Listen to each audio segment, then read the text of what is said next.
Hello, clever people, and welcome to my review for The Way Back. So The Way Back is a film starring Ben Affleck and directed by Gavin O'Connor, and it follows the story of this man who is an alcoholic, and he is drinking kind of to forget some of the trauma of his past, and one day he is approached by this priest who works for this Catholic school, and he asks him to come back and start coaching basketball, because he went to the school back in the 80s or 90s, and he was one of the star players, and he did a fantastic job, and a lot of people thought he was very promising for basketball in the future, but he kind of gave it all up. So it's about him learning to face his demons while coaching these boys.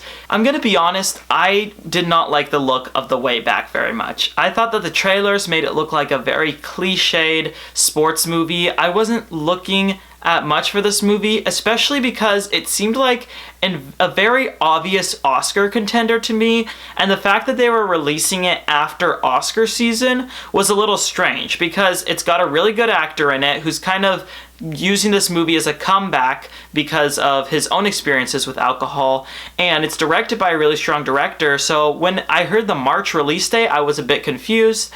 However, I actually did end up enjoying The Way Back more than I expected. This definitely isn't an Oscar movie, and I understand why they would want to release this in March rather than around Oscar season, because it would totally get buried if it was released in November or December.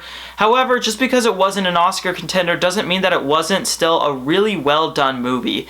I enjoyed quite a bit about The Way Back. What I enjoyed most about it was Ben Affleck. He is a fantastic actor, and I'm glad that he is kind of making a comeback with this movie, and that I think he's going to be in a movie later this year. He's a great actor. I don't necessarily think he's a great director. I'm not the biggest fan of Argo. I know it went on to win Best Picture, and he directed and produced that movie, and I think he wrote it and he starred in it. But I honestly did not enjoy Argo all that much. I thought it was pretty overrated. But still, his performance in that movie was great. I thought he was great as Batman. I know a lot of people didn't, but I still really enjoyed him in that role. And I think he did a great job with this movie too. He's an incredibly talented actor, and he just goes to show it in here. But one performance can't necessarily save a movie. This movie is just generally very well done. It is a cliched sports movie. I will give you that. You've seen this movie before, 100%. But the way that it tells it is really well done. It's very similar to Onward, where with Onward, it's a story we've seen before, but it's the style and it's the way that it's told that the emotions still get to you. And that is exactly what happens with The Way Back.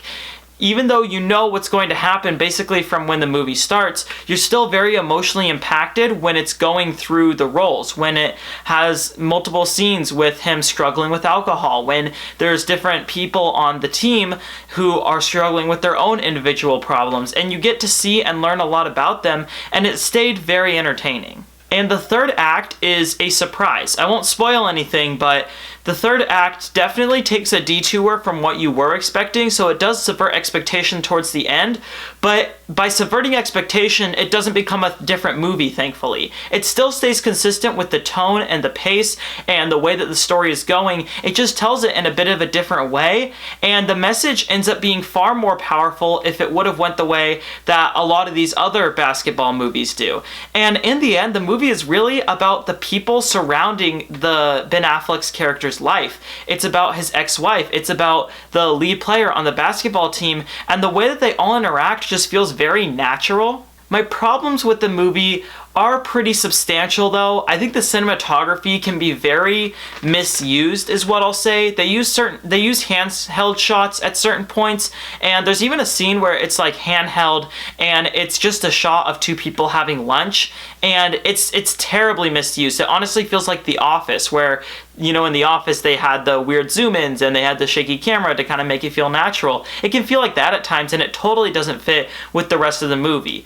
Additionally, what I've said before, I'll say again, you've seen this plot before, and for, the first act or so, it kind of feels like as the movie's trying to get itself off of the ground, because you already know everything that's happening, you don't necessarily get invested right away. And thankfully, it's kind of a slow burn, so as the movie goes on, you find yourself being more caught up than you were before, but at the beginning, it has a hard time getting off of its feet.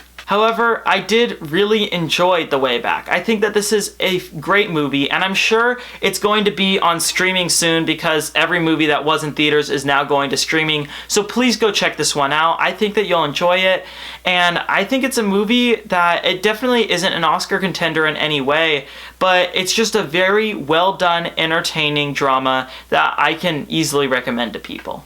I will give The Way Back a 7.5 out of 10.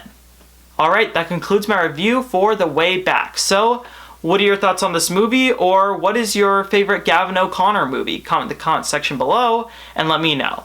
I'm Robert Burke, and this has been The Clever Critics. Goodbye.